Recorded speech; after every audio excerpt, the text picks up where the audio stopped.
দর্শক, আপনাদের সবাইকে স্বাগত নন্দন সরাসরিতে আবহাওয়া বার্তা নিয়ে যুক্ত হয়েছি আমি মইনুল ইসলাম।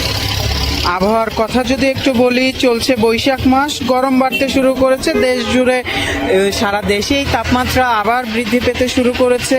তবে এরই মধ্যে দুটি বিভাগে অস্থায়ী দমকা হাওয়া সহ বা বজ্রসহ বৃষ্টির পূর্বাভাস দিয়েছে আবহাওয়া অধিদপ্তর।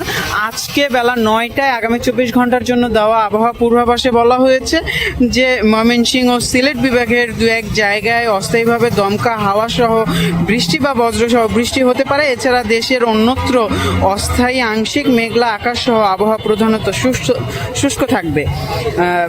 রাজশাহী বিভাগ সহ টাঙ্গাইল, মানিকগঞ্জ, দিনাজপুর, নীলফামারী, যশোর ও চুয়াডাঙ্গা জেলার উপর দিয়ে মৃদু থেকে মাঝারি ধরনের তাপপ্রবাহ বয়ে যাচ্ছে এবং তাপমাত্রা অপরিবর্তিত থাকবে। প্রবাহমান তাপপ্রবাহ কিন্তু অপরিবর্তিত থাকবে, এমনটা আবহাওয়া অধিদপ্তর থেকে জানানো হয়েছে। আগামীকালকের আবহাওয়া বার্তায় বলা হয়েছে রংপুর, ময়মনসিংহ, ঢাকা, চট্টগ্রাম, সিলেট বিভাগের দু এক জায়গায় অস্থায়ী দমকা হাওয়া সহ বৃষ্টি বা বজ্রসহ বৃষ্টি হতে পারে।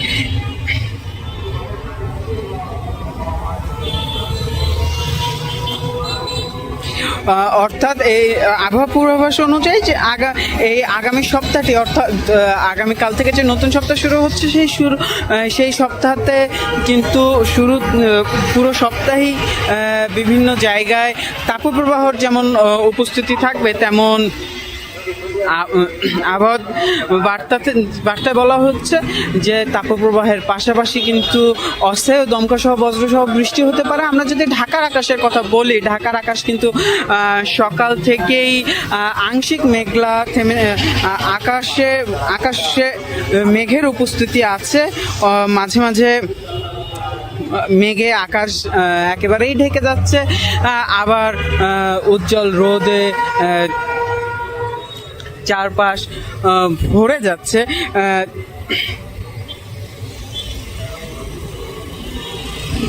এই মুহূর্তে ঢাকার তাপমাত্রার কথা যদি বলি,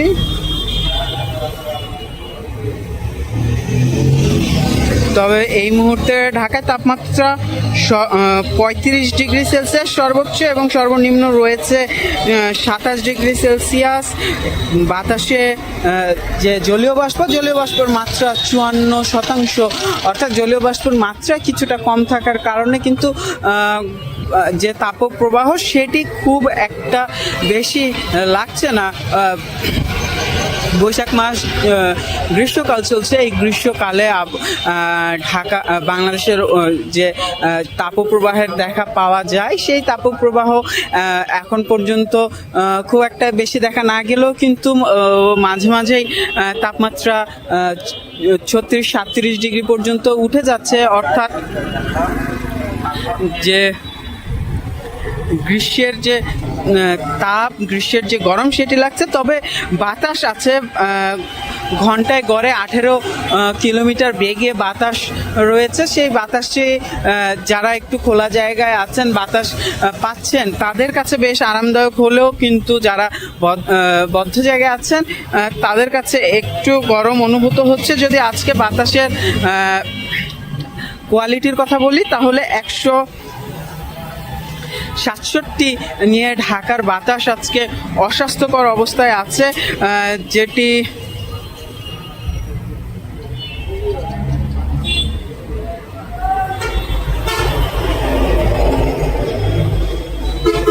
পৃথিবীতে আজকে দ্বিতীয় অবস্থানে রয়েছে। অর্থাৎ আজকের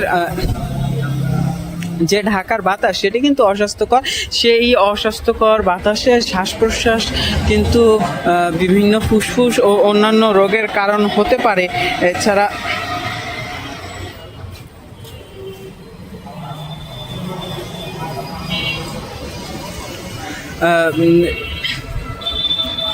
রাস্তায় যে গাড়ির কালো ধোঁয়া আছে, গাড়ি কলকারখানার যে কালো ধোঁয়া আছে, সেটি কিন্তু আবহাওয়াকে আরও অস্বাস্থ্যকর করছে। আজকে শুক্রবার, ছুটির দিন, রাস্তায় গাড়ির উপস্থিতি একটু কম, বিশেষ করে ব্যক্তিগত গাড়ির উপস্থিতি কম, এবং যে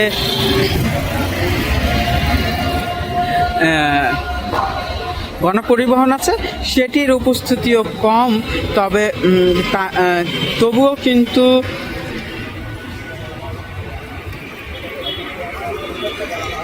কিন্তু যে ঢাকার বাতাস সেটি কিন্তু অস্বাস্থ্যকর অবস্থায় আছে।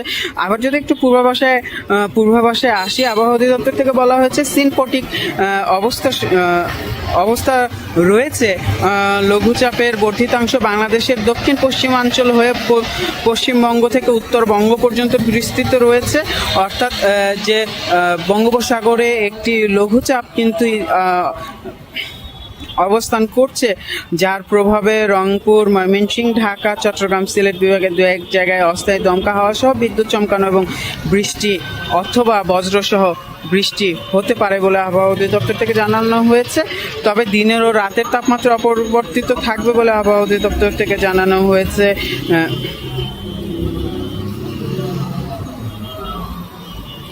এবং এই চলতি সপ্তাহের তাপমাত্রা একই ধরনের থাকবে বলে আবহাওয়া অধিদপ্তর থেকে জানানো হয়েছে, অর্থাৎ তাপপ্রবাহ উপস্থিতি যেমন থাকবে তেমনি যে আকাশ আংশিক মেঘলা এবং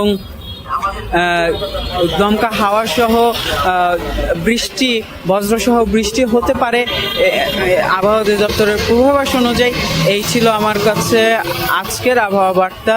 নন্দন টিভির সাথে থাকার জন্য ধন্যবাদ।